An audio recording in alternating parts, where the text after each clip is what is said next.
तो हेलो दोस्तों, मेरा नाम है राम और मैं स्वागत करता हूँ आप सभी का डिजिटल दिल्ली चैनल पर।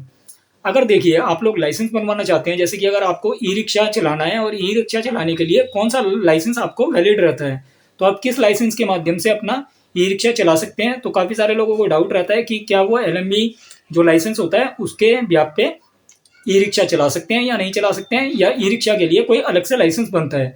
तो देखिए, अगर आप किसी भी स्टेट में रह रहे हैं और आप ई रिक्शा चलाना चाहते हैं, जैसे कि मान लीजिए आपने ई रिक्शा परचेज किया और आप चाहते हैं कि उसे आसानी से चलाएं, आपको ट्रैफिक पुलिस परेशान ना करे और आपके पास एक वैलिड लाइसेंस हो, जिससे कि आपको काफ़ी बेनिफिट होता है। जैसे मान लीजिए अगर किसी भी प्रकार की कोई दुर्घटना होती है, तो अगर आपके पास लाइसेंस होता है तो आपकी एक सेफ्टी रहती है।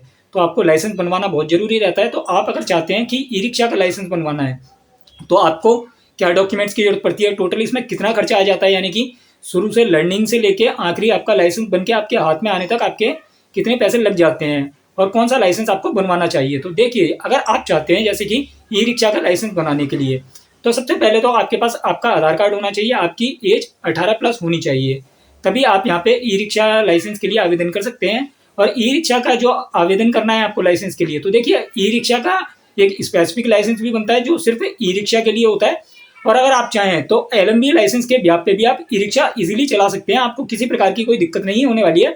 अगर आपके पास एलएमबी लाइसेंस है तो आप यहाँ पे बहुत आसानी से उसके ब्याप पे ई रिक्शा चला सकते हैं। तो आपको एलएमबी लाइसेंस किस तरीके से बनवाना है या ई रिक्शा का लाइसेंस आपको किस तरीके से बनवाना है, इसके बारे में मैं आपको आगे बताता हूँ। तो देखिए, सबसे पहले आपका, अगर आप मान लीजिए दिल्ली का एग्जाम्पल लेंगे, क्योंकि हम दिल्ली के अंदर रह रहे हैं और दिल्ली में अगर आपको ई रिक्शा के लिए लाइसेंस बनवाना है तो आपको क्या करना है। तो देखिए, सबसे पहले आपका आधार कार्ड होना चाहिए दिल्ली का, और दिल्ली का आपका एड्रेस होना चाहिए आधार कार्ड के ऊपर अपडेट। तो आप आधार कार्ड आपका बहुत इंपॉर्टेंट डॉक्यूमेंट होने वाला है। अगर आपके आधार कार्ड पे मोबाइल नंबर अपडेट नहीं है, तो आपको जब आप लाइसेंस की लर्निंग के लिए अप्लाई करेंगे तो आपको ऑफलाइन लर्निंग के लिए जाना पड़ेगा, जो कि आपकी माल रोड अथॉरिटी से कटती है ऑफलाइन लर्निंग। आपको वहाँ पे जाके टेस्ट देना होगा, उसके बाद आपको लर्निंग प्राप्त होती है। तो लर्निंग के लिए कोई ज़्यादा फीस नहीं लगती है। तो लर्निंग लाइसेंस के लिए, जैसे मान लीजिए कार और मोटरसाइकिल का लाइसेंस बनाना हो, तो हमारी फीस रहती है 950 रुपये। अगर सिर्फ कार का बनाना हो तो 500 रुपये फीस रहती है। इसी प्रकार से अगर सिर्फ मोटरसाइकिल का लर्निंग लाइसेंस बनाना हो तो उसकी भी 500 रुपये फीस रहती है। तो आपकी इसी तरीके से ई रिक्शा की भी फीस 500 रुपये लर्निंग की रहने वाली है। तो आप 500 रुपये के अंदर यहाँ पे ऑनलाइन आवेदन कर सकते हैं, जो कि सरकारी फीस रहती है, गवर्नमेंट के पास चला जाता है 500 रुपया, और आप यहाँ पे लर्निंग के लिए आवेदन कर सकते हैं। तो अगर आपका आधार कार्ड पे मोबाइल नंबर अपडेट है तो आप यहाँ पे अपने घर बैठे ही लर्निंग का एग्जाम दे सकते हैं और लर्निंग घर बैठे ही आप क्लियर करके आपकी लर्निंग प्राप्त कर सकते हैं। तो लर्निंग से रिलेटेड अगर आपको कोई इशू आता है तो आप हमारे को कमेंट करके पूछ सकते हैं, या आप हमारे व्हाट्सएप नंबर पे हमारे से जुड़ के अपनी समस्या साझा कर सकते हैं। तो आपको हमारा नंबर डिस्प्ले पे देखने के लिए मिल रहा होगा कि आपको लर्निंग लाइसेंस किस तरीके से बनाना है।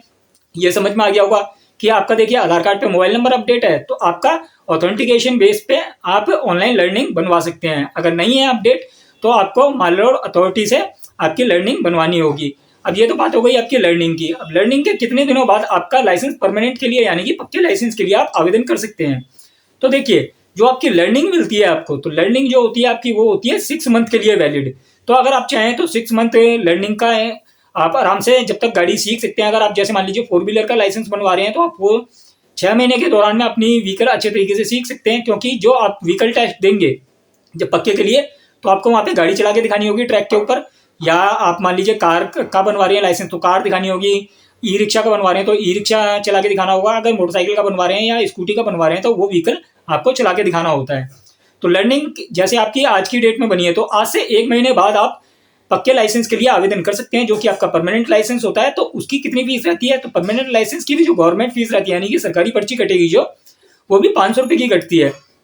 तो यहाँ पे आप गवर्नमेंट पर्ची वो कटवाएंगे, उसके बाद में आपको शेड्यूल मिलता है, जैसे कि आपको अपॉइंटमेंट लेनी होती है, मतलब बुक करनी होती है स्लॉट आपकी कि किस दिन आप टेस्ट देने के लिए जाएंगे और किस आरटीओ पे आपको टेस्ट देने जाना है। तो आपके एरिया में जो भी आपके आसपास लगता होगा आरटीओ ऑफिस, तो आप वहाँ पे जाके टेस्ट दे सकते हैं व्हीकल का। तो यहाँ पे बहुत सिंपल सी प्रक्रिया है, जैसे कि आपने परमानेंट के लिए अप्लाई किया, आपके अकॉर्डिंग आपने डेट बुक करी कि इस डेट में जाना है। तो अब यहाँ पे लोगों को डाउट रहता है, जैसे लर्निंग में भी एक डाउट होता है और परमानेंट लाइसेंस के अंदर भी एक डाउट होता है। तो जैसे मान लीजिए अगर आपने लर्निंग के लिए आवेदन किया, तो लर्निंग के लिए आवेदन करने के बाद जैसे आपने खुद ही ऑनलाइन टेस्ट देने की कोशिश की और अगर आप टेस्ट में फेल हो जाते हैं, तो क्या आपके द्वारा भरी गई फीस बेकार हो जाएगी? या सेम इसी प्रकार से अगर आपने लाइसेंस परमानेंट के लिए अप्लाई किया और आप टेस्ट देने गए तो आप फेल हो गए, तो क्या वो पैसा बेकार हो जाएगा? तो देखिए, यहाँ आपको आपको जो अटेम्प्ट मिलते हैं वो 3 अटेम्प्ट मिलते हैं। जैसे मान लीजिए आपने लर्निंग के लिए आवेदन किया और आपने पहला टेस्ट दिया, पर यहाँ पे आप पहले अटेम्प्ट के अंदर पास नहीं कर पाए लर्निंग को, तो आप यहाँ पे आपको फेल बता दिया जाएगा। उसके बाद में आपको रीटेस्ट के लिए अप्लाई करना होगा। रीटेस्ट भी बहुत सिंपल सी प्रक्रिया। रीटेस्ट के लिए आप आवेदन कर सकते हैं। रीटेस्ट की कोई ज़्यादा फीस नहीं लगती है। रीटेस्ट में सिर्फ आपकी 50 रुपये की एक सरकारी पर्ची कटती है, जो कि गवर्नमेंट फीस होती है। वो आपको 50 रुपये की पर्ची कटवानी है और दोबारा से आपको लर्निंग के लिए एग्जाम देने के लिए मौका मिल जाने वाला है। तो आप दोबारा से लर्निंग के लिए एग्जाम दे सकते हैं। इसी प्रकार से आप जो परमानेंट आपका लाइसेंस रहता है, तो आप परमानेंट टेस्ट देने गए, आप अगर मान लीजिए फेल हो गए, तो आप सेम उसमें रीटेस्ट के लिए आवेदन कर सकते हैं और दोबारा से टेस्ट देने जा सकते हैं। तो ऐसा होता है कि मान लीजिए जब आप आवेदन कर रहे हैं, तो आप सबसे पहली चीज तो देखिए लर्निंग बनाए। लर्निंग के बाद मिलता है आपको 6 महीने का समय। तो 6 महीने के बीच में अगर आपका गाड़ी पे हाथ साफ नहीं है, तो आप आराम से 6 महीने के बीच में जल्दीबाजी ना करते हुए, कि जैसे काफी लोग सोचते हैं कि लर्निंग हो गई है फटाफट से लाइसेंस बन जाए, तो आप गाड़ी पे हाथ अच्छे तरीके से साफ कर लें और ट्रैक पे जब जाएंगे तो आप आसानी से टेस्ट दे पाएंगे। और जब आपका टेस्ट आसानी से आप दे पाएंगे, तो आपको किसी भी दलाल को पैसे देने की जरूरत नहीं है। आप आसानी से अपना लाइसेंस प्राप्त कर पाएंगे। तो आपके लिए 6 महीने का समय बहुत होता है, तो आप इस तरीके से कर सकते हैं और लर्निंग आपकी आसानी से बन जाती है, जो कि 6 महीने वैलिड होती है। परमानेंट के लिए भी 3 अटेम्प्ट मिलते हैं और लर्निंग के लिए भी 3 अटेम्प्ट मिलते हैं। अब मान लीजिए जैसे कि इसमें जो खर्चा लगने वाला है, टोटल खर्चा आपका कितना लगेगा, तो देखिए जो सरकारी फीस लगने वाली है आपकी, अगर सिर्फ आप स्कूटी या मोटरसाइकिल का लाइसेंस आवेदन कर रहे हैं तो 500 रुपये की पर्ची होती है। अगर कार का सिर्फ आवेदन कर रहे हैं, सिर्फ सिंगल कार का, तो आप उसकी भी 500 की होगी। या ई रिक्शा का आवेदन कर रहे हैं तो उसकी भी 500 रुपये की होगी। पर काफी सारे लोग क्या करते हैं कि कार मोटरसाइकिल का लाइसेंस जो होता है वो कॉमन बनवाते हैं, तो कार और मोटरसाइकिल दोनों ऐड होती है लाइसेंस के अंदर, तो उसकी जो गवर्नमेंट फीस रहती है वो 950 रुपये रहती है। इसी तरीके से आप जो भी व्हीकल ऐड करवाएंगे उसकी फीस इंक्लूड होती चली जाती है। तो आप यहाँ पे अपने अकॉर्डिंग यहाँ पे ऐड करवा सकते हैं कि जिस भी व्हीकल का आपको लाइसेंस बनवाना है, तो उन व्हीकल्स के लिए आप आवेदन कर सकते हैं। तो यहाँ पे आपको ये भी समझ में आ गया होगा कि फीस कितनी लगने वाली है। तो देखिए, आपने आवेदन तो खुद कर लिया, और अगर आप किसी कैफे वगैरह के थ्रू आवेदन करवाते हैं, तो वहाँ पे उनका जो मिनिमम चार्ज रहेगा, तो आपको वो पे करना होगा। तो आप अगर चाहें हमारे से लर्निंग के लिए आवेदन करवाना, तो आप हमारे से लर्निंग के लिए आवेदन करा सकते हैं, डुप्लीकेट लाइसेंस के लिए आवेदन करा सकते हैं, या परमानेंट लाइसेंस, जैसे कि आपने लर्निंग बनवा लिया उसके बाद परमानेंट लाइसेंस के लिए आवेदन करना है, तो उसके लिए आवेदन करवा सकते हैं। आपका लाइसेंस रिन्यू करवाना है, तो उसके लिए भी हमारे से आप संपर्क कर सकते हैं। तो आपको हमारा नंबर व्हाट्सएप का स्क्रीन पे देखने के लिए मिल रहा होगा, आप हमें व्हाट्सएप पे बात करें हमारे से। और अगर आपको जो भी चीजें अप्लाई करवानी है, इसके लिए आप हमारे से जुड़ सकते हैं। जैसे कि मान लीजिए आप कोई गाड़ी खरीदी या बेच रहे हैं, तो गाड़ी ट्रांसफर करनी होती है। तो आप गाड़ी ट्रांसफर करने के लिए क्या क्या चीजें चाहिए होती हैं, बहुत सिंपल सी प्रक्रिया होती है, पर आप अगर बाहर जाते हैं तो उसके लिए काफी ज्यादा पैसे आपसे चार्ज किए जाते हैं। तो गाड़ी ट्रांसफर करने के लिए भी छोटा सा नियम होता है, जैसे कि आपके सेलर बायर का दोनों का आधार कार्ड पे मोबाइल नंबर रजिस्टर्ड होना चाहिए। 29 नंबर फॉर्म के ऊपर आपके सिग्नेचर चाहिए होते हैं। अगर गाड़ी फाइनेंस है तो 35 नंबर फॉर्म, और साथ ही साथ एनओसी चाहिए होती है। तो इस तरीके से आप गाड़ी का, जैसे आपकी गाड़ी फाइनेंस है तो वो भी आप ट्रांसफर कर सकते हैं। तो ये भी चीज आपको समझ में आ गई होगी। और गाड़ियों के लिए आपको कभी कभार पर्टिकुलर निकलवाना होता है, तो पर्टिकुलर के लिए भी आप हमारे से संपर्क कर सकते हैं। जैसे मान लीजिए अगर आपको अगर आप डीएल एक्सट्रैक्ट निकलवाना चाहते हो, तो उसके लिए भी आप हमारे से संपर्क कर सकते हैं। बहुत ही सिंपल प्रक्रिया है, बहुत जल्दी ये काम हम आपको करके दे देंगे।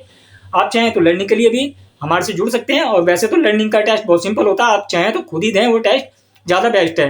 तो पहले अटेम्प्ट आपको खुद ही देना चाहिए। अगर आपसे नहीं होता है तो आप हमारे से जुड़ें, उसके बाद हम आपको एक्सप्लेन करेंगे कि आप किस तरीके से लर्निंग प्राप्त कर सकते हैं और आप अपना पक्का लाइसेंस किस तरीके से बनवा सकते हैं। तो आशा करता हूँ दी गई जानकारी आपको अच्छी लगी हो। जानकारी अच्छी लगी है तो वीडियो लाइक करें, चैनल सब्सक्राइब करें, दोस्तों के साथ शेयर करें। और अगर आप दिल्ली के अंदर रहते हैं, SC ST OBC certificate, caste certificate होते हैं, जो कि आप इनकम सर्टिफिकेट, EWS सर्टिफिकेट, या आप अगर जैसे birth delay order, death delay order, या बर्थ सर्टिफिकेट के अंदर नेम एडिशन या करेक्शन करवाना चाहते हैं। अगर जैसे मान लीजिए बर्थ सर्टिफिकेट के अंदर मोबाइल नंबर आपको नहीं पता चल रहा है कौन सा अपडेट है, और आप अपना मोबाइल नंबर अपडेट करवाना चाहते हैं, तो इन चीज़ों के लिए भी आप हमारे से संपर्क कर सकते हैं। धन्यवाद।